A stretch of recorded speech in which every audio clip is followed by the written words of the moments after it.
잠언 28장 6절부터 11절까지입니다. 가난하여도 성실하게 행하는 자는 부유하면서 굽게 행하는 자보다 나으니라. 율법을 지키는 자는 지혜로운 아들이요 음식을 탐하는 자와 사귀는 자는 아비를 욕되게 하는 자니라. 중한 비리로 자기 재산을 누리는 것은 가난한 사람을 불쌍히 여기는 자를 위해 그 재산을 저축하는 것이니라.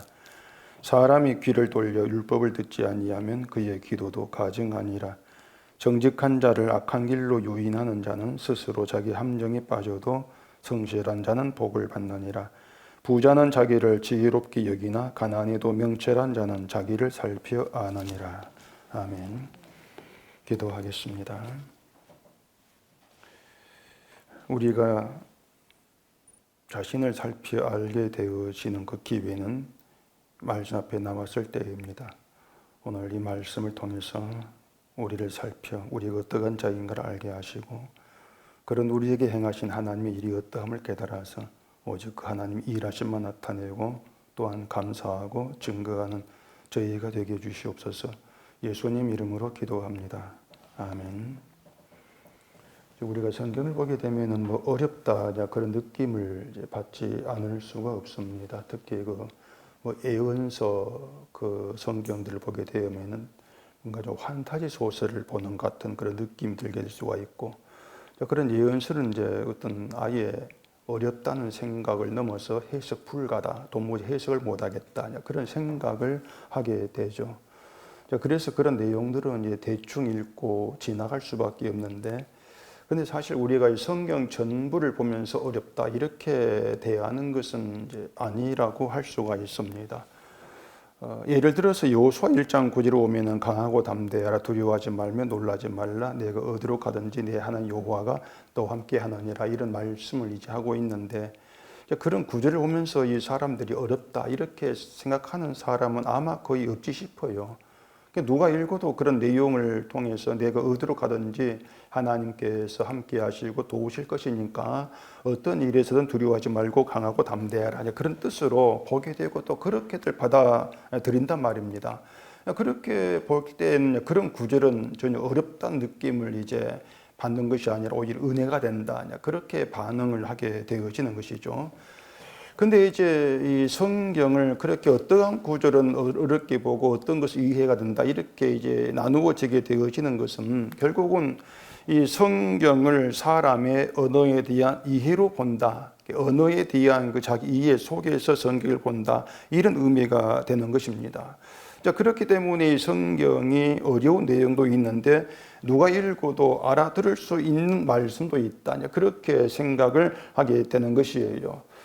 근데 이것이 이제 사람들의 오해고 착각인데, 사실은 성경을 이해한다고 하는 것, 성경을 이건 알겠다 이렇게 반응하게 되어지는 것이 이 세상에서 쓰고 있는 단어의 의미와 뜻을 가지고 이해를 하고 있을 뿐이기 때문에 그렇단 말입니다. 세상의 단어 이해, 그 이해 가운데에서 성경을 보고 있다는 얘기죠.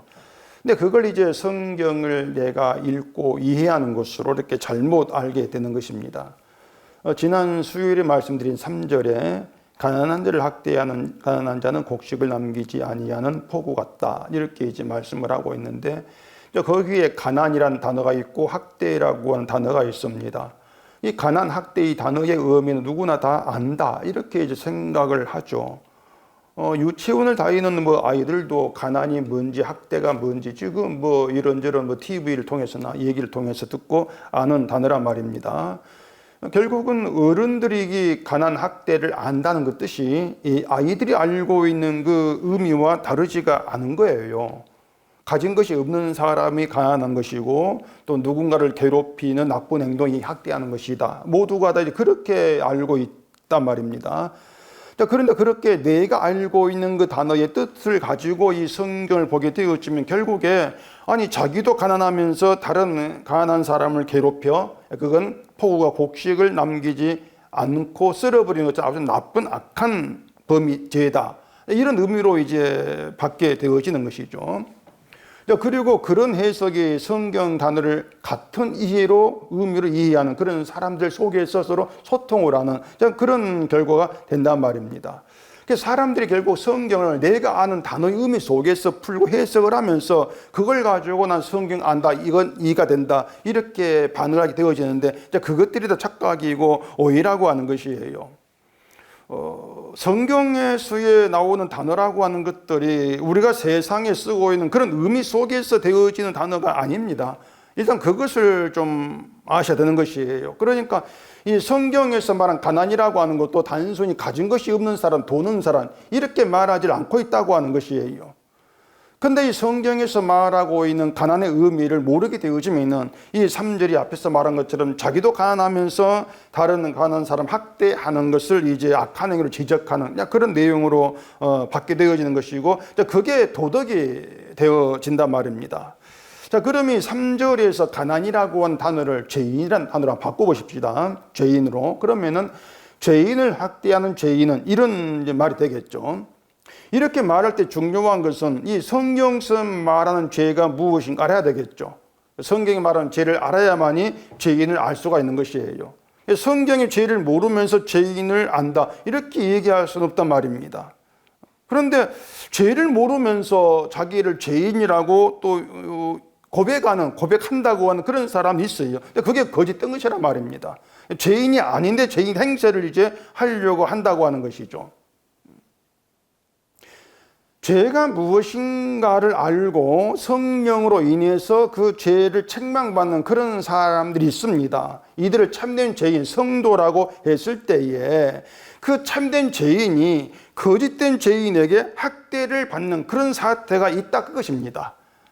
그런 게 지금 이 세상의 현실이라고 하는 것이죠.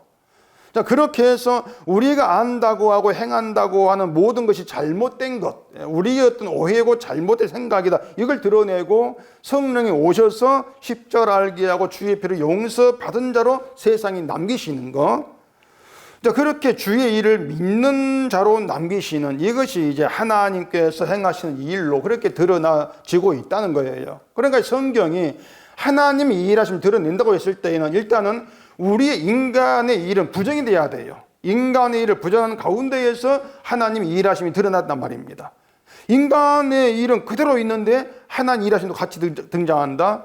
그것은 결국은 인간의 일과 하나님의 일하심이 같이 가는 그런 결과가 되는 것이기 때문에 그게 잘못된 것이란 말입니다. 하나님이 일하시면 인간의 일하심을 부정한다. 일단 우리가 그것을 이제 생각을 해야 되는 것이죠.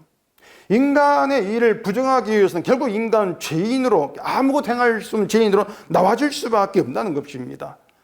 그걸 드러내는 것이 성경이고 이제 성령께서 하시는 일이다, 이런 얘기가 되어지는 것이죠. 여러분이 이제 아셔야 될 것은 이 성령으로 인해 죄인된 성도의 믿음, 죄가 무엇인가를 아는 성도의 믿음과 죄가 무언가를 모르면서 자칭 죄인을 자처하는 그런 거짓된 사람 믿음이 달라요. 같을 수가 없는 것이죠. 그래서 나는 죄인임을 알고 나를 죄인으로 고백하니까 난 복음을 알고 십자가를 믿는 성도야, 이렇게 오해를 하면 안 되는 겁니다. 결국 그러한 것은 나를 죄인으로 인정해서 나를 복음을 알고 십자가를 믿는 자로 나타내겠다, 그런 의도일 수밖에 없다고 하는 것이에요. 자, 본문 6절 이제 봐보십시다. 가난하여도 성실하게 행하는 자는 부유하면서 굽게 행하는 자보다 나으니라. 자, 여기에서도 가난, 성실, 부요, 굽게 행하는 자, 이 단어를 전혀 접해보지 않은 그런 낯선 단어가 아니란 말입니다.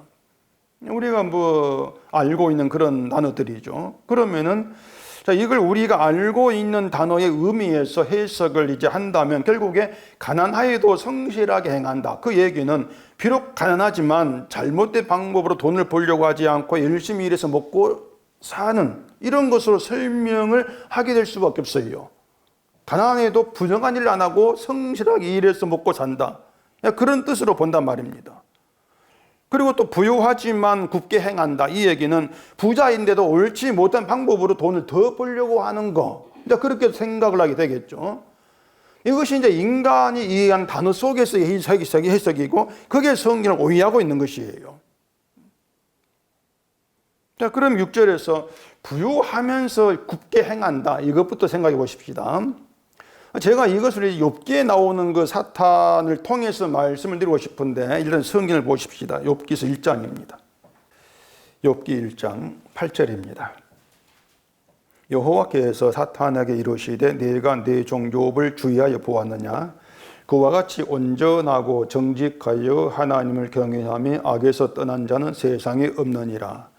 사탄이 여호와께 대답하여 이르되 욥이 어찌 까닭 없이 하나님을 경외하리이까 주께서 그와 그의 집과 그의 모든 소유물을 울타리로 두르심 때문이 아니니까 주께서 그의 손으로 하는 바를 복되게 하사 그의 소유물이 땅에 넘치게 하셨음이니이다. 여러분이 잘 아시는 그런 내용이죠. 자, 하나님이 욥을 정직하고 하나님을 경외하고 악에서 떠난 자 이렇게 이제 얘기를 합니다. 이건 사탄과 하나님과의 대화 얘기예요.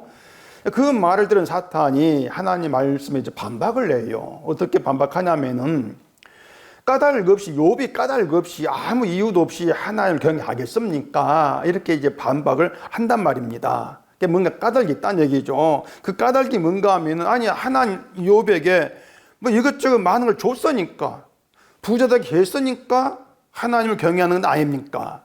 부자되게 하는 것이 까닭이라고 하는 것이에요. 자, 이게 사탄의 말입니다. 이게 사탄의 말이라면은 결국은 하나님께서 하시는 일에는 까닭이 있다. 이것은 믿음이 아니란 것이에요. 그 믿음이 아니고 사탄의 사고방식이다. 이런 뜻이 된단 말입니다. 그럼 하나님이 욥을 칭찬하신 것은 진짜 욥이 뭐 칭찬받을 만해서 칭찬하신 것이 아니고요. 사탄의 그런 사고방식을 드러내기 위해서 욥을 칭찬하고 있는 것이에요, 그냥. 그렇게 칭찬해서 사탄이 그렇게 반응이 나오게 만든단 말입니다. 욥의 신앙을 하나님을 경외하고 죄에서 떠난 그 엄청난 욥의 신앙을 하나님께서 부유하게 했으니까, 아니 부자되게 했으니까 하는 것 아니겠는가? 욥이 가진 부요의 원인을 두는 그 사고방식이 나오게 하는 거예요. 자, 그러면은요, 교회에서 부요한 것을 복으로 말하지 않습니까? 복으로 말하면서 하나님이 까닭 것이 우리를 그 부자되게 한 것이 아니다. 이렇게 말한단 말이에요. 부자라는 복을 받은 것은 분명히 까닭이 있다. 무슨 까닭이냐? 결국은 믿음의 행함. 이렇게 말하죠. 이렇게 말하지 않은 교회가 없다고 할 정도인데 거의 모든 교회가 그래요. 부요를 하나님 주신 복으로 말하면서 하나님을 경외하고 열심히 믿은 까닭이다. 그렇게 인간에게서 조건을 찾아낸단 말입니다. 하나님은 뭔가 주신다면 그냥 안 줘. 이유가 있을 것이야. 그걸 인간의 믿음에서 열심히 해서 찾는 얘기죠. 근데 그것이 욥기에서 드러난 사탄 사고 방식이란 얘기예요, 그것이. 자, 그러면은 부요하면서 자신을 굳게 행한 자 이렇게 말하고 있는 것은 자신이 부유하게 된 까닭을 자기에게 두는 것이다. 그게 부자이면서 굳게 행하는 거예요, 그것이. 자기가 부자된 것을 자랑을 하는데 그 자랑을 내가 이렇게 부자 될 만하단 말이에요. 복을 받을 만해. 이게 내 믿음이야. 열심히 믿으니까 복을 주시더라. 그렇게 나온다는 얘기예요. 성경에는 그런 하나님이 없거든요.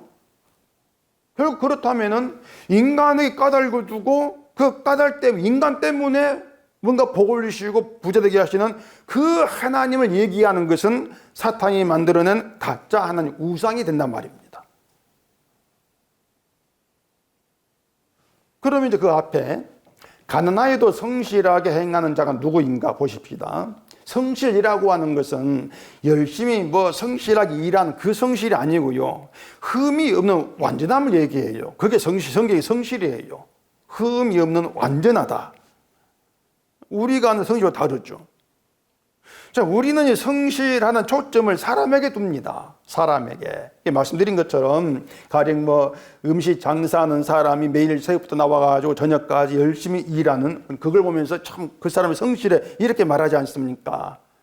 반대로 장사 늦게 나와가지고 준비 제대로 하지 않고 대충 일찍 문 닫고 돌아가는 이제 그래 손님 떨어지면 이건 게을러 성실하지 못한 장사꾼이야 이렇게 얘기한단 말입니다.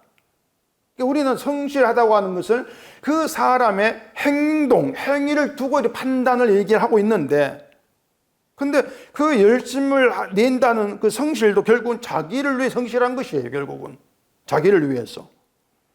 근데 성경은 그런 인간의 것을 죄로 말한단 말입니다. 죄로. 결국은 그 죄밖에 안 되는 것을 사람들은 믿음이 있는 성실한 것으로 오해를 하고 있는 것이죠. 그 성실이라고 하는 것을 하나님에 대한 것으로, 하나님이 되게 성실한 것으로 이렇게 바꾸어 생각을 하게 되어지면은요, 자, 가난을 하나님 주신 것으로 알고 자신의 가난에 순종하는 게 하게 되는 것이 성실이에요. 그것이 내 가난에 순종하게 되어지는 거. 가난 하나님께서 주신 것이야. 그러면 자기의 가난에 순종하는 거. 그런데 그런 성실이 우리에 가능한가? 이걸 묻는다면 그게 안 된단 말입니다. 성실 우리가 할 수 있는 것이 아니에요. 예수님이 십자가 앞에서 내 하나님이 만약 할만하시거든 이 잔을 내게 지나가옵소서. 그러나 내 원대로 마옵시고 아버지의 원대로 하옵소서. 이렇게 기도하셨는데 그 기도가 하나님에 대한 성실이란 말입니다. 그 기도가. 예수님은 자기의 그 저주, 자기의 가는 길을 하나님께 하신 일로 알고 순종하지 않습니까? 그게 아버지께 성실한 것이에요. 그러면은 가난하여도 성실한 자, 이것은 예수께 해당하는 것이에요. 우리에게 해당되는 게 아니에요. 그렇게 봤을 때 인간은 어디에 해당하는가? 인간은 성질 쪽이 아니고 부유하면서도 굽게 행하는 자, 여기에 해당한단 말입니다. 그 인간이에요, 사실은요. 그렇기 때문에 잠언을 보면서 우리 이렇게 하지만 이렇게 됩시다. 이게 안 통한단 말입니다. 거기서 성경을 오해를 하고 있는 거예요. 이렇게 합시다. 가난하여도 성실한 자가 됩시다. 이게 안 되는데 자, 그것을 이제 인간이 할 수 있는 것으로 끌어당기면 이렇게 되자. 이렇게 나온다는 얘기예요. 이렇게 됩시다. 그 의도가 뭐가 있냐면 이렇게 하면은 또 하나님께서 나의 믿음 보시고 복 주시고 은혜 주시고 또 이렇게 나간단 말입니다. 그러니까 그런 것들이 뭔가 하면 자꾸 내가 뭔가 받아가지고 잘 되고 싶어 하는 것이고 내가 잘 될 이유, 까닭을 나에게 찾고 나에게 두려고 하는 것이에요. 그런 모든 것들이 부유하면서 굳게 행하는 것. 여기에 해당하는 것이기 때문에 모든 인간이 거기에 들어갈 수밖에 없단 말입니다. 그래서 가난하여도 성실하게 행하는 자가 더 낫다. 이렇게 말씀을 한다면 결국 우리는 하나님께로부터 너 낫다. 이런 평가를 받지를 못해요. 그 결론이에요. 우리는 절대로 부유하면서 굽게 행하는 그런 우리인데 그런 우리는 절대로 하나님께 너 낫다. 이런 평가는 안 하는 얘기입니다. 오직 낫다 이 평가 이것은 예수께만 해야 됩니다. 예수님께만. 그래서 이걸 우리가 십자가를 기준으로 생각하게 되어지면은 결국은 예수님만이 하나님 보시기에 낫다라는 평가를 받으실 분이지 우리에게는 통하지 않기 때문에 그렇다면 우리가 서로의 어떤 행함이라는 것 또 그 사람 드러나고 있는 겉모습 보면서 네가 더 낫네 내가 낫네 이런 판단이 나온다는 거 바로 이런 모든 것들이 굽게 행하는 것에 해당이 되는 것이겠죠. 다 굽게 행하는 것들이에요. 자기가 절대 나은 자가 될 수 없다는 사실을 보지를 못한다는 얘기입니다. 이제 사람들은 안 그렇단 말이에요. 자꾸 뭔가 좀 더 나은 자, 하나님께로부터 너 낫다 이런 그 판단, 평가를 듣는 그런 신자가 되어서 복을 받겠다 이렇게 나오는데 이런 모든 것들이 사탄의 속성이다. 근데 그렇게 드러나지는 것이죠. 죄라고 하는 것들이 한마디로 다 죄다. 또 7절 봐보십시다. 율법을 지키는 자는 지혜로운 아들이요 음식을 탐하는 자와 사귀는 자는 아비를 욕되게 하는 자니라. 여기에서 또 율법을 지키는 자 이 말도 그 율법을 주신 하나님의 그 취지 뜻에서 이 일을 해야 된단 말입니다. 그냥 우리 생각이 아니고 하나님께서 이스라엘 백성 율법 주셨다면은 율법 중 이유가 있지 않겠습니까? 괜히 주신 것이 아니에요. 율법 주신 그 하나님의 그 뜻, 이유, 그 이유 속에서 이 일을 해야 되는 거죠. 다시 말해서 하나님이 율법 주신 그 뜻대로 하는 그것이 율법을 지키는 것이란 말입니다. 그런데 이스라엘 백성은 율법에 있는 조항대로 항목대로 뭐 할례를 하거나 12월절을 하거나 성전 지어서 제사를 드리고 제물 바치고 이런 것들을 율법 지키는 것으로 이렇게 이제 이스라엘은 알았단 말입니다. 그 문구대로 행하는 이게 율법을 지키는 것이야. 그렇게 한 것이죠. 그리고 그렇게 율법 지키는 것을 구원과 복을 받는 까닭으로 그렇게 또 받아들인 것이죠. 근데 하나님의 복, 하나님께로 주어진 모든 것은 까닭이 없어요. 그냥 무조건적으로 자기 백성에게 베푸시는 은총들이란 말입니다. 하나님께로 나오는 모든 것, 복이든 은혜든 구원이든 간에 조건이 없다. 그게 성경이거든요. 까닭이 없어요. 그런데 그럼 이렇게 말하면은 조건 없이 구원하신다. 그게 하나님 구원이라면, 아니 그러면은 자기 백성을 그냥 구원하시면 되지. 그냥 구원하시면 되는데 율법을 굳이 왜 주십니까? 율법 없이도 구원하면 되지 않습니까? 이렇게 묻는다면은 율법을 통해서, 율법이 있음으로 인해서 구원받는 하나님 백성과 백성 아닌 자가 어떻게 다른가 구별되는 것이에요. 율법을 통해서. 하나님은 자기 백성이라 가지고 구원의 천국 보내버리는 이게 목적이 아니란 얘기입니다. 이 세상에서 자기 백성이 백성 아닌 자가 어떻게 다른가를 드러내어서 그 백성 아닌 그 모습 죄라는 것을 나타내겠단 말이에요. 그런데 하나님 백성의 그 모습이라고 하는 것이, 백성됨이라고 하는 것이 율법이 등장함으로 인해서 구별되고 드러나게 되어진단 말입니다. 그게 뭔가 하면은 우상을 만들어 섬기는 모든 사람들은 어떤 그 자기 신의 그 말씀이라고 하면서 조항을 만들어냅니다. 법이라고 하는 것을 만들어내어 가지고 이걸 이렇게 하는 것이 신을 기쁘게 하는 것이다. 그렇게 만들어 가지고 그렇게 행하고 있지 않습니까? 근데 그것이 율법을 받은 이스라엘 그렇게 했던 것이에요. 이 율법이 하나님의 말씀이니까 이대로 지키는 것이 우리 백성됨이다. 이렇게 알아먹나 말입니다. 그래서 율법 주시고 지키라고 하니까 이스라엘은 네 지키겠습니다. 이렇게 반응을 하게 되어지는 것이에요. 근데 그게 어떤 것인가 하면은 결국은 자기가 어떤 존재인가를 알지 못한 가운데 나오는 교만이란 말입니다. 율법이라고 하는 것은 인간이 어떤 존재인가를 드러내는 용도예요. 하나 앞에서 어떤 존재인가 알게 한 용도인데 그걸 알지 못하고 지키겠습니다. 이렇게 나와버리는 것이, 그렇게 나오는 것이 교만이란 말이에요. 자, 하나님 인간을 에덴에서 쫓아내시고 그 길을 막아버렸습니다. 막아버렸는데 그 의미가 뭐냐면 어떤 인간도 자기의 노력과 뭐 행함 또 자기의 무슨 성실, 믿음 어떤 걸 가지고도 그 생명나무의 길로 못 가는 그 선언이거든요. 그건 계속되는 것이, 인간이 있는 계속되는 것이 못 간다, 못 들어간다 이것은요. 결국 뭔가 하면은 인간이 에덴에서 쫓겨나가지고 행하는 자기 일 있지 않습니까? 가령 예를 아담이 뭐 자기가 벗은 줄 알고 무화과나무 잎으로 치마를 해 입은 거. 그런 게 모두가 자기를 가리는 그런 인간의 행함이란 말이에요.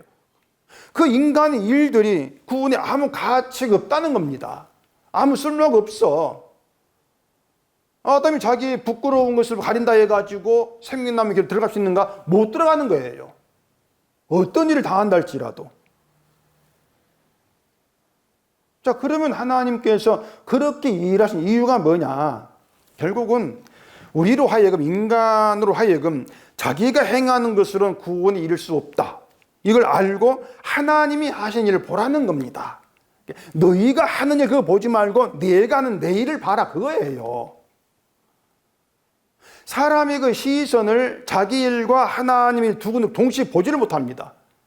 그래서 두 마리 되지를 못해요. 만약에 자기 일을 바라보게 되어지면은 내가 이렇게 잘하니까 하나님께서 나에게 복 주겠지. 하나님이 그렇게 알아먹어요. 이제 하나님 그것을 너의 일을 보지만 너는 어떤 일을 해도 가치 없는 것이야. 인간의 일을 차단함으로 해서 하나님 일을 포기하는 것이죠. 그게 뭐냐면 나는 구원될 수 없는 자, 아무것도 행할 수 없는 가치 없는 자인데 그런 나에게 하는 이 일을 행하셨구나. 그 일만 높이게 한단 말입니다. 그게 율법 준 이유가 되는 것이에요. 율법의 용도는 그겁니다. 인간의 무가치함과 무능을 알게 하는 율법이에요. 너희는 무가치해. 뭘 해도 무가치한 자야. 그걸 알게 하는 거예요. 구원받을 수 없는 인간이라고 하는 것이죠. 그런데 이제는 율법의 의미를 이제 모르게 되어지면은 이제 말씀을 지키라고 하니까 지키겠습니다. 또 이렇게 나와진단 말입니다. 그걸 믿음이라고 하면서 그 말씀을 지키지 않는다고 생각되는 사람 비난을 이제 하게 되어지는 것이죠. 유대인들이 그 예수님을 율법 지키지 않냐고 비난했지 않습니까? 율법을 모르는 사람들이 비난하는 거예요. 그런 현실이 교회에서 그대로 이제 나타나는 것이죠. 주일 지켰다고 하면서 안 지킨 사람 비난하는 거, 그런 것들 그런 모습이란 말입니다. 그래서 율법을 지키는 것이 뭐냐? 율법의 용도대로 자기의 그 무가치하다는 것을 알게 되어지면서 구원에 내가 행할 수 있는 것은 없다. 오직 하나님께서 홀로 행하신 일입니다. 이렇게 알게 되어지는 것이 율법을 지키는 것이란 말입니다. 그래서 율법 지킨다고 하는 것은 우리가 하는 행함이 아닙니다. 율법 지키는 것이 지혜로 인해서 아무것도 할 수 없는 인간의 무능을 알게 된 결과이기 때문에 성령께서 행하신 성령의 행함이 율법 지키는 거예요. 성령이 하시는 일이죠. 그렇게 율법 지키는 자를 지혜의 아들이다. 이렇게 얘기를 하는 것이에요. 지혜가 낳은 아들, 지혜로 말미암아 탄생한 아들. 그게 율법 지키는 자.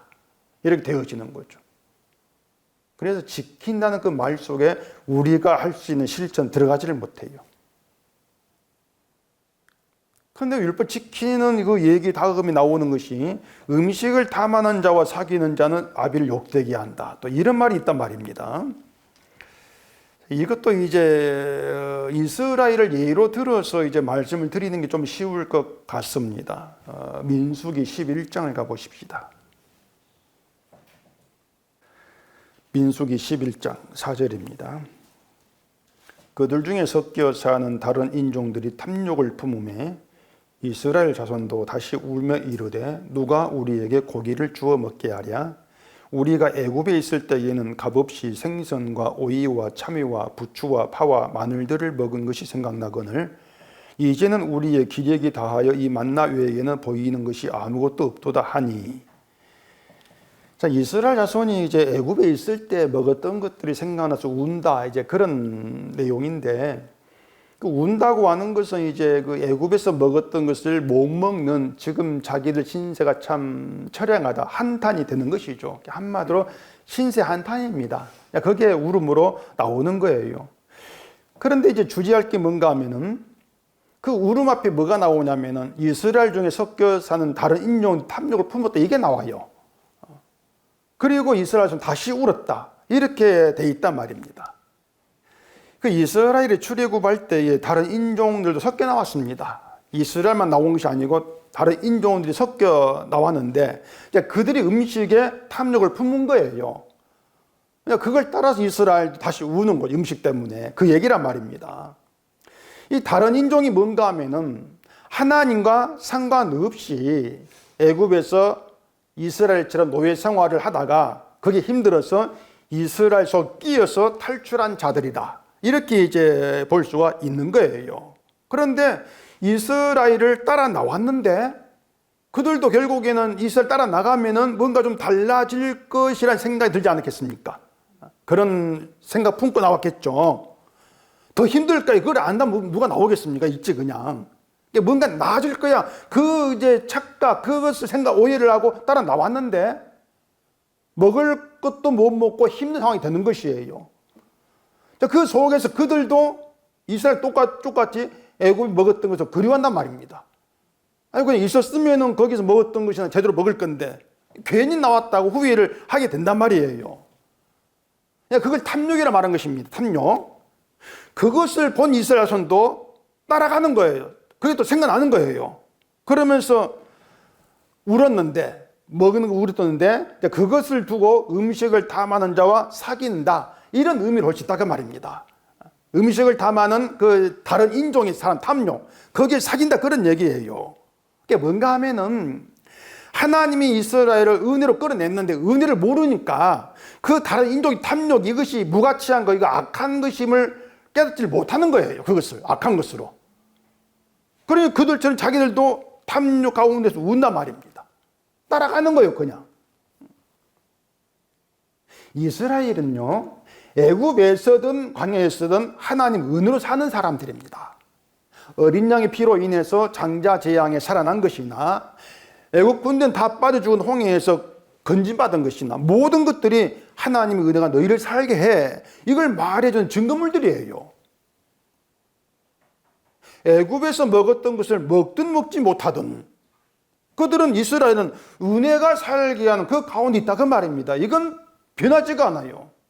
먹지 못해도 은혜 아래 있단 말이에요. 그런데 다른 인종들은 하나님의 은혜가 살게 한다, 이 생각이 없는 인종들이에요. 이거 이방인이죠. 그들 생각은 좀 더 편하고 좀 더 잘 살고 싶어서 이스라엘 따라 나온 것밖에 없어요. 근데 오히려 더 힘들어. 그런 생각이 들으니까 애굽의 음식을 탐하는 것이죠. 탐한다고 하는 것은 그들이 있는 위치에서 소망할, 원할 그런 것이 못 된단 말이에요. 저 은혜 안에 들어있는데, 하나님 은혜 가운데 들어있는 것인데 그 은혜 안에서 애굽의 걸 탐한다, 그 그리워한다, 이게 탐심이라 그 얘기입니다. 결국은 하나님을 모르기 때문에, 은혜를 모르기 때문에 못 먹어도 은혜 아래 있는 것이야. 그 의미를 이제 모르죠. 그런데 그런 다른 인종의 탐욕을 따라서 이스라엘도 따라운다. 그들 운다. 이 얘기는 다른 인종들처럼 하나님의 은혜가 살게 한다는 위치를 그들도 몰라. 그런 의미로 되어진단 말입니다. 하나님은 애당초 이스라엘을, 자, 너희를 애굽에서 먹고 사는 것보다도 더 맛있는 걸 먹게 해줄게, 그런 이제 뜻으로 출애굽하게 하신 것이 아니지 않습니까? 약속의 땅에 집어넣어서 하나님의 은혜와 자비하심이 너희를 살게 한다, 은혜를 아는 백성으로 되게 하려고 끄집어내신 거예요. 은혜하는 백성 되게 하려고. 그런데 다른 인종처럼 애굽의 것을 그리워하면서 그 탐욕 때문에 운다고 하는 것이, 그것이 그들을 이끌어내는 아버지를 욕되게 하는 것이죠. 그것이 하나님의 은혜를 욕되게 하는 것이죠. 그 음식을 탐하는 자, 이 말이 그 원문에는 무가치하다, 쓸모없다, 이렇게 되어 있으면 사실은요, 무가치하다, 그런 뜻이에요. 그렇게 보면은 이스라엘의 다른 인종의 그 탐심, 그걸 무가치한 자의 탐심으로 알아봐야 되는데 그렇게 알아보지를 못한 것이죠. 은혜를 모르는 무가치한 자, 참 쓸모없는 자의 탐심이구나, 이렇게 알아보지를 못하고 그들과 함께 애굽을 그리워하면서 운다. 이게 결국은 그들과 사귀는 게 되는 거예요. 사귐이 있단 말입니다. 그 사귐이 아버지를 욕되게 한다, 이런 의미가 되어지는 것이죠. 7절을 다시 정리하면은, 지혜는 우리를 무가치한 자로 알게 합니다. 그게 율법을 지키는 것에 해당이 되는 거예요. 무가치함을 알게 되어진다면 그 사람은 자신을 가치 있는 자로 나타내려고 하는 것이, 지혜를 욕되게 하는 것이구나, 이것이 그렇게 알게 되는 것입니다. 그리고 나를 가치 있는 자 드러내는 것이 나를 성도로 부르신 하나님 뜻이 아니다, 그것도 아는 거죠. 이 사람들을 성도라고 하는 거예요. 때문에 성도는요, 사람이 자기를 가치 있는 자로 만들기 위한 모든 시도를 악한 것으로, 그걸 무가치한 것으로 그렇게 보게 되어 있습니다. 그게 성도의 시각이에요. 자기를 무가치하다 이렇게 아는 그런 성도가 이 세상이 자신을 가치 있는 드러내기 시도하는 모든 것을 야 이건 좋은 거야 믿음이야 이렇게 보겠습니까? 다 무가치하게 보는 것이지. 하나님의 은혜가 하루하루를 살게 해. 이걸 무시하면서 자기 인생을 한탄하는 이게 죄야. 그렇게 알게 되어 있는 거예요. 그런 점에서 무가치한 인간들의 탐심으로 그렇게 보지를 못하고 자기도 같이 그 탐심에 어울려서 나도 가치 있는 자가 되고 싶어 하는 것. 나를 가치 있게 드러내고 싶어 하는 것. 이것이 바로 아벨을 욕되게 하는 율법을 버린 것에 해당이 된단 말입니다. 결국에 우리는 아버지를 욕되게 하는 대로 살아가요, 결국에는. 그게 우리의 그 실상으로 보시면 된단 말입니다.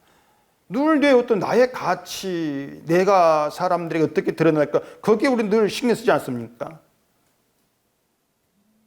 사람이 친구를 만날 때 그 신경 쓰는 게 자기의 그 옷이잖아요. 내가 초라하게 보이지 않을까, 이걸 신경 쓰게 되거든요. 그래서 초라하게 보이지 않을 옷을 이제 골라보는데 마땅히 뭐 입고 나갈 것이 없다. 뭐 신사한테 나온단 말입니다.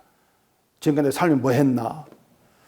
그런 것들이 뭔가 하면은 지금까지 하나님의 은혜가 살게 했다. 이걸 욕되게 하는 것이 그것이.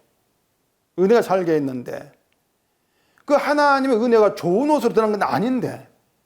우리 자꾸 좋은 옷, 이걸 바라보면서 신세한테 난다.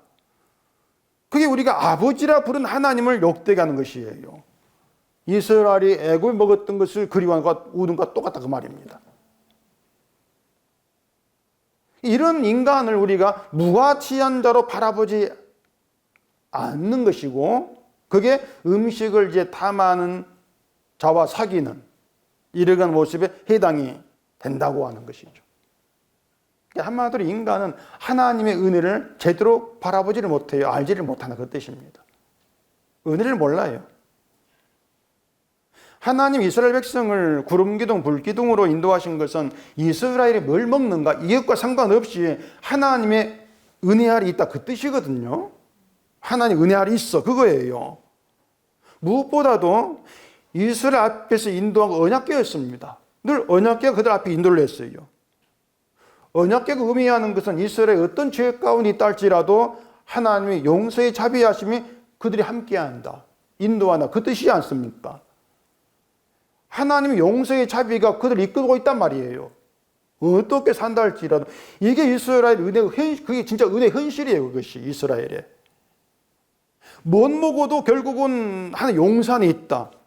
그 은혜의 현실이란 말입니다. 그런데 이스라엘은 그런 현실을 보지 못하고 애고의 것을 그리워하면서 다른 인종들처럼 이제 우는 것이죠. 그래서 율법이라는 게 그렇습니다. 율법이라고 하는 단순히 죄를 깨닫게 한다. 그래서 끝난 것이 아니고요. 그 죄가 드러나게 하면서 그 죄인은 우리가 어떤 실에 있는가. 죄인은 너를 지금 이끌고 너 앞에 있는 게 주의 은혜 십자가야. 십자가 용서하심이야. 이걸 보게 하는 거예요. 그러면서 우리가 어떻게 살든 옷이 있든 상관없이 주의 피의 은혜가 나를 이끌고 있구나. 그 피의 은혜가 붙들리는 게 내 진짜 현실이구나. 여기에 눈을 뜨게 한단 말입니다. 그게 율법이에요. 이 말은요. 음식을 탐하는 사람과 사귀지만 그것이 아니에요.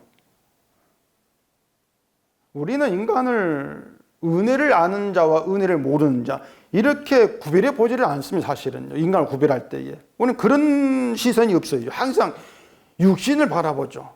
사람 볼 때에. 그렇게 보기 때문에 나보다 잘 사는 놈, 못 사는 놈.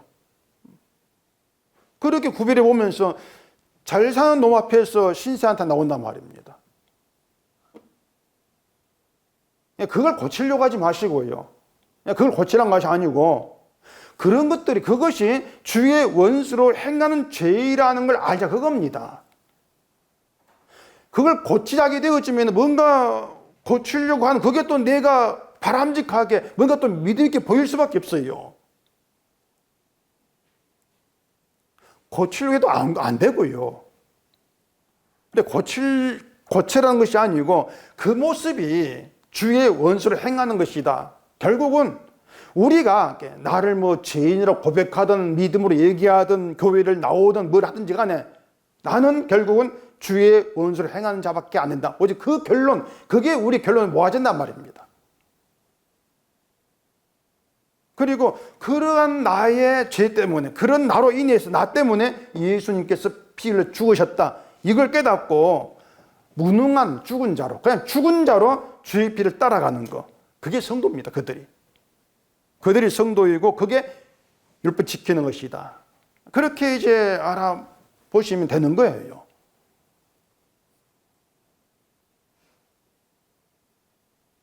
자, 이게 또 이제 그렇게 끝나는 게 아닙니다. 뒤에 또 8절로 이어지겠습니다. 8절. 중한 변리로 자기 재산을 늘리는 것은 가난한 사람을 불쌍히 여기는 자를 위해 그 재산을 저축하는 것이니라. 뭐 이것도 보면은 또 뭐 이게 무슨 말인지 또 알쏭달쏭하겠죠. 자, 돈을 빌려주면서 높은 이자를 받아가지고 재산 불리는 사람이 있습니다. 우리는 그걸 뭐 고리대금업자 이렇게도 얘기를 하죠. 그렇게 이제 자기 재산 늘리는데 그런 방식으로 재산 늘린다 할지라도 가난한 사람을 불쌍히 여기는 하나님이 그 재산을 몽땅 가난한 사람에게 가게 하신다? 그런 의미는 아니란 말이에요. 이 내용에 그렇게 또 이야기되어 있어요. 나쁜 방법으로 가난해서 괴롭히면서 이자 받아가지고 재산 늘려봐야, 그래봐야 그 가난한 사람 불쌍히 여기는 하나님이 재산 뺏어가지고 가난한 사람에게 다 가게 한다. 그거 아니에요. 근데 그걸 또 하나님이 실현한 정의라고도 하죠. 그런데 세상 현실이 그렇게 되는 거 보셨습니까, 여러분? 그렇게 안 됩니다, 세상 현실은요. 제가 뭐 사채 쓴 적은 없지만은 쓸 이유도 없고, 이 사채 이자가 어마어마하다고 하죠. 간혹 뉴스에 보면은 뭐 1000% 이자를 받았다는 그런 사람 붙잡히고 볼 수가 있는데, 하나님이 그렇게 모은 그들 재산을 가난한 사람에게 나눠주는 그런 일을 우리가 본 적이 있냐 말입니다. 없어요. 하나님 뭐 의저 홍길동도 아니고요. 그렇게 정의를 행하는, 그런 방식의 정의를 행하는 그런 분이 아니라는 얘기입니다. 자, 앞에서 말씀을 드린 것처럼 우리가 십자가의 원수로 행하는 무가치한 자다. 그렇게 자기에 대한 인식 있게 되어지면은 하나님의 은혜와 자비하심이 나를 살게 한다. 이걸 분명히 알게 되어지는 거예요. 그런데 그렇게 하나님의 은혜와 자비가 나를 살기에 이걸 알게 되어졌는데, 그런데 그런 우리가 살아가는 하루하루에 어떤 일이 날지 우리는 예상을 못합니다. 또 그 하루하루가 내 마음에 들게 주어지지도 않아요. 그럴 때에 그 하나님의 은혜와 자비가 날 살게, 그렇게 고백했는데 그 고백한 나에게서 그 본성이 나오게 되어지는 거예요. 그 하루가 내 마음에 들지 않을 때 본성이 나와요. 세상을 살아가면서 무가치한 자와 사귀면서 그 무가치한 자의 누리는 이걸 부러워하면서 아비를 욕되게 하는 그 본성이 가차없이 드러난단 말입니다. 중한 별리로 자기 재산 늘린다고 하는 것은 가난한 자의 형편보다도 자기 이득을 챙기는 거죠. 가난한 자의 형편을 고려하지 않는 거예요. 그냥 자기 이득만 챙긴단 말입니다. 한마디로 말해서 우리가 하나님의 은혜로 산다, 자비 덕분에 산다 이렇게 말을 하면서도, 그렇게 말하면서도 이웃에게 자비를 베풀지 아니한다 그 말입니다. 그게 우리의 진짜 모습이라고 하는 거예요. 자, 은혜를 알고 자비를 안다고 하는데 그 은혜와 자비, 용서가 우리 들어있냐 그 말입니다. 그 은혜와 자비로 이웃을 대하냐 그 말입니다. 우리 그렇게 안 해요. 늘 내 이득이 먼저지 않습니까? 결국 뭔가 하면은 중한 별리로 자기 재산 늘리는 것이 온 마음을 두고 사는 것이 우리란 말이에요. 이자놀이 아니해도 그런 인간이 바로 우리 자신의 모습이란 말입니다. 그렇기 때문에 우리 자신을 그냥 가난한 자 이렇게 볼 것이 아니고요, 중한 별리를 받는 악인 그 자리에 두고 생각을 해야 돼요. 자비가 없다, 우리는 용서가 없어. 가난한 사람을 불쌍히 여기는 자라면은 자비하심을 의미합니다. 불쌍히 여기는 자비하심이죠.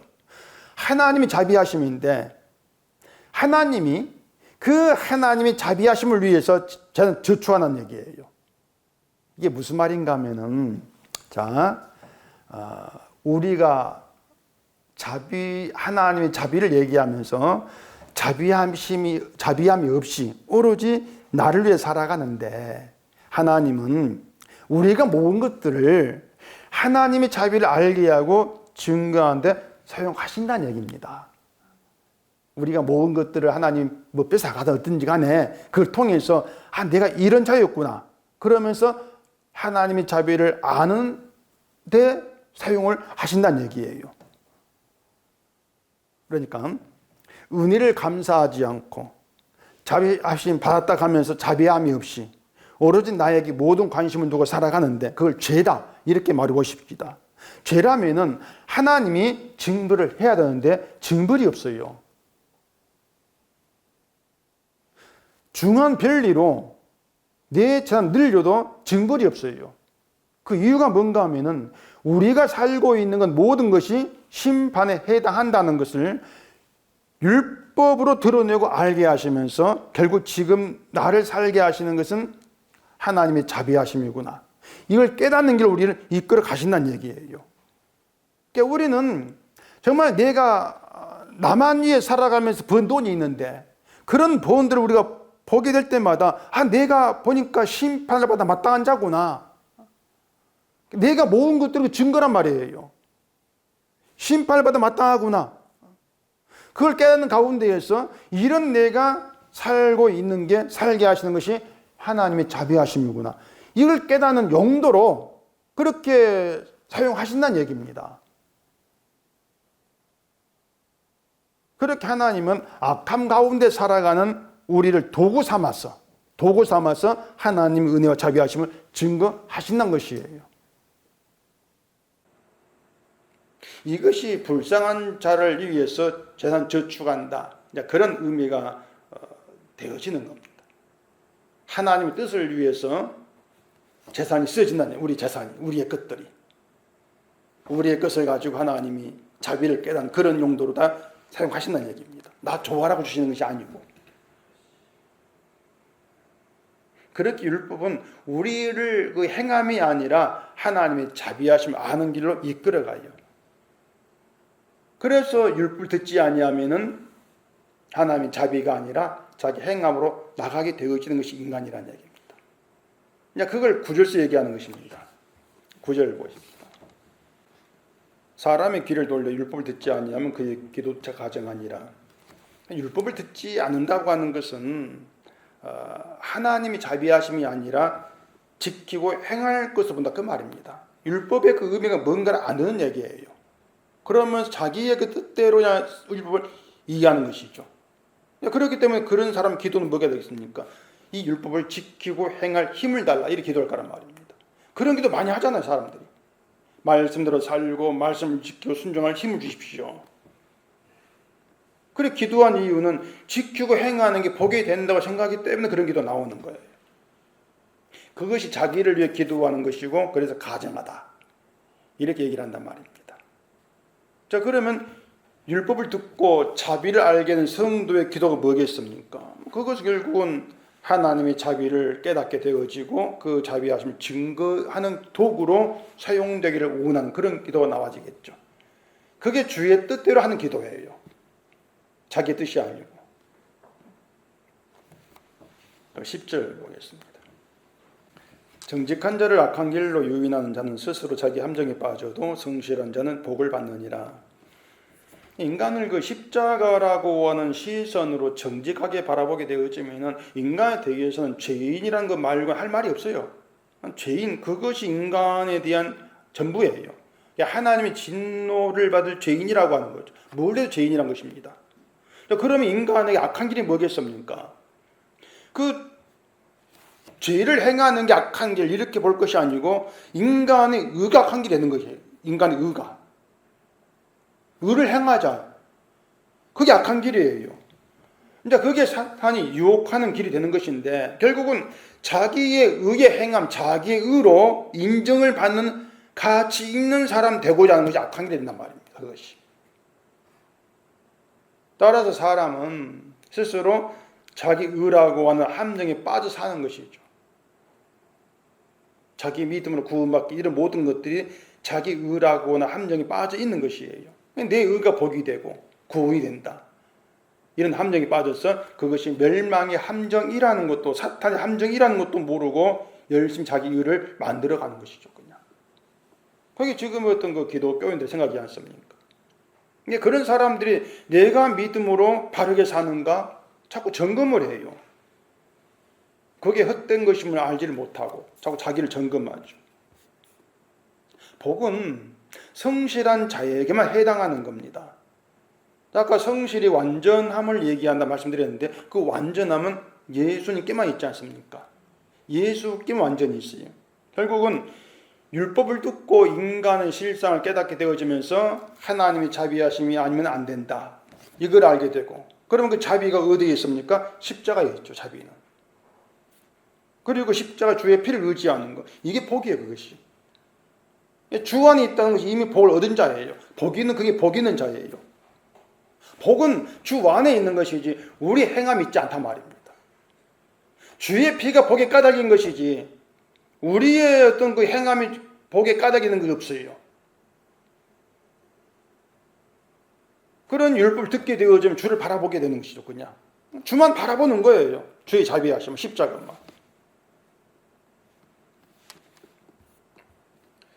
또 11절입니다. 부자는 자기를 지혜롭게 여기나 가난해도 명철한 자는 자기를 살펴 아느니라. 이 부자가 자기 힘으로 부자 된 것으로 안다는 겁니다. 그렇게 여긴다는 거예요. 그래서 부자는 자기를 지혜롭게 여긴다는 얘기죠. 내가 믿음이 있었어, 내가 열심히 있었어. 부자의 모든 그 이유를 자기에게 돌리는 것이죠. 결국은 부자 된 것을 자기의 어떤 그 의로 자랑을 한다는 것인데, 그렇게 해서 부자 되는 것을 하나님 주신 복으로 알고 이제 그렇게 이제 여긴다는, 간주하는 것이죠. 이것이 율법을 듣지 않은 자에 해당하는 거예요. 율법을 듣지 않았기 때문에 자기가 복 얻을 가치 있는 자가 아님을 모르는 것이죠. 또 요한계시록 가보시죠. 요한계시록 3장입니다. 요한계시록 3장 17절입니다. 내가 말하기를 나는 부자라 부유하여 부족한 것이 없다 하나 내 곤고한 것과 가련한 것과 가난한 것과 눕는 것과 벌거벗은 것을 알지 못하는도다. 내가 너를 구원하노니 내게서 불로 연단한 금을 사서 부유하게 하고 흰옷을 사서 입어 벌거벗은 수치를 보이지 않게 하고 안약을 사서 눈에 발라 보게 하라. 예수님은요, 부자, 자칭 부자 된 것을 자랑한 것을 책망을 합니다. 그러니까 부자 된 게 잘못이 아니고 부자 된 걸 자랑하는 게 잘못이었던 것이에요. 왜 그런가 하면은 하나님의 은혜와 진리는 우리를 부자 되게 하는 거 있지 않기 때문이었습니다. 하나님께서 우리를 성도로 부르신 것 부자로 만들려고 하는 것이 아니라 자비를 증거한 일에 도구로 사용하기 위함이라, 이렇게 말씀드리지 않습니까? 그러니까 성도는요, 부자이든 가난한 사람이든 그게 자기 자리예요. 그게 자기 자리예요. 그 자기 자리에서 하나님의 자비를 증언하는 것, 그게 성도된 이유란 말입니다. 그래서 가난해도 명철한 자가 누구인가 하면은, 가난도 하나님이 준 자기의 자리로 생각을 하면서 그 가난 가운데 살게 하시는 하나님의 자비를 아는 것으로 마음이 향하는 것이에요. 그게 명철한 자들이에요. 이러한 자들이 자기를 살필 때에는 언제나 구원될 수 없는 자로 그렇게 나와지는 것입니다. 그래서 우리가 모든 인생에서 만나게 된 하나님은 구원될 수 없는 죄인을 구원한 자비 하나님이에요. 나를 잘 살게 복주 그런 하나님이 아니에요. 구원될 수 없는 자를 구원하신 자비 하나님. 그게 우리가 말씀을 통해서 만나는, 우리 현실 인생에 만나는 하나님이란 말입니다. 뭘 가진다 할지라도 만족함이 없는 게 나다, 이걸 알게 하는 게 지혜고, 구원은 오직 주께 있다는 이것 하나로 십자가를 내신 주의 피가 생명이든, 거기에 나 참 현실로 보게 하는 그게 이제 주의 일이란 말입니다. 그래서 사람이 이러한 자기를 보지 못하는 게 소경이고 자기에 대해 정직하지 못하는 것이 거짓말하는 죄가 된다는 것이에요. 그래서 죄인이라고 하면서도 자기 행위를 생각을 하는 거, 판단하는 거, 이거 죄인을 판단하는 거나 학대하는 그런 일이 되어지는 것이죠. 우리는요 항상 죄인이라고 하는 것이 드러나야 한다는 걸 잊으면 안 돼요. 난 죄인을 아는데 그게 아니란 말입니다.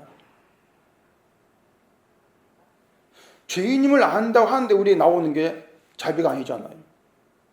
우리 모두가 엉터리예요. 그러니 늘 우리가 죄인의 자리에서 죄인으로 살아간 무가찬자라는 것을 드러낼 수밖에 없는 것이죠. 율법을 들어서 내 죄가 드러나고 그래 죄가 드러날 때에 이런 나를 이끄는 주의 하나님 자비하심이지 내가 아니구나. 내가 나를 책임지는 게 아니다. 이걸 알고 그렇게 이제 주님께로 가게 될 수밖에 없어요. 율법은 십자가에 죽으신 주와 함께 죽게 합니다. 우리를. 그게 율법이에요. 그래서 자기를 주와 함께 죽은 자를 아는 것이 율법을 지키는 것이다. 그래서 성도로 부름받아 여기에 환상을 가지면 안 돼요. 내가 성도니까 천국 간다. 그게 우리 환상이에요. 천국 못 가는 것이 아니고요. 우리를 천국 보내려고 성도로 부르신 게 아니고 하나님의 자비를 증거하려고 부르다 그 말입니다. 우리 자비를 잘 모르거든요.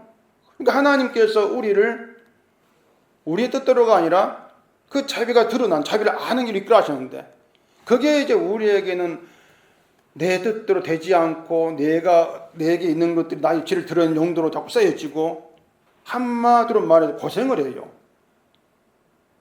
힘들어요. 성도로 부르가 산다는 게. 하나님들이 성도 된 걸 취소하면 안 됩니까? 뭐 그렇게 또 생각이 않겠죠. 취소는 안 되고 이미 하나님의 뜻이 우리를 성도로서 불러서 뜻을 이루겠다고 하는 끌려갈 수밖에 없어요. 우리는요.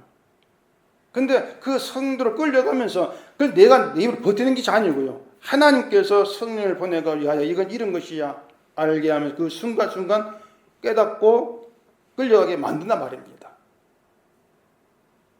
그래서 하루하루 살아가면서 이게 내 일이 아니었구나. 이게 주의 일이었구나. 그렇게 주님의 은혜를 깨닫고 따라가는 것이 그게 인내하는 것이에요. 이런 성도 되면 우리가 좀 이해를 하셔야 된단 말이에요. 그래서 성도됨 안에서 날마다 이 죄인으로 드러나질 수밖에 없는 것이고 또 그걸 통해서 주와 함께 죽으심을 보여주는 그런 말씀들 속에서 주의 피로 모든 죄를 용서하신 주의 은혜 자비하심 느끼면서 그 하나님의 은혜 자비를 증거하고 나타내기 소망하는 그런 성도 되기를 바랍니다. 기도하겠습니다. 우리 아버지 하나님 늘 말씀 앞에 섰을 때 우리는 무가치한 자 죄인으로 드러난 것밖에 없습니다. 이것이 곧 율법이고 말씀입니다. 그렇게 죄로 드러나게 하셔서 나를 이끌고 있는 것이 주의 자비하심이라는 것을 알게 하시고 그 자비하심 나타내고 증거하는 것이 하나님 뜻임을 깨닫게 하셔서 오직 그러한 성도로 사용되기를 소망하는 그런 죄가 되게 해주시옵소서. 예수님 이름으로 기도합니다. 아멘.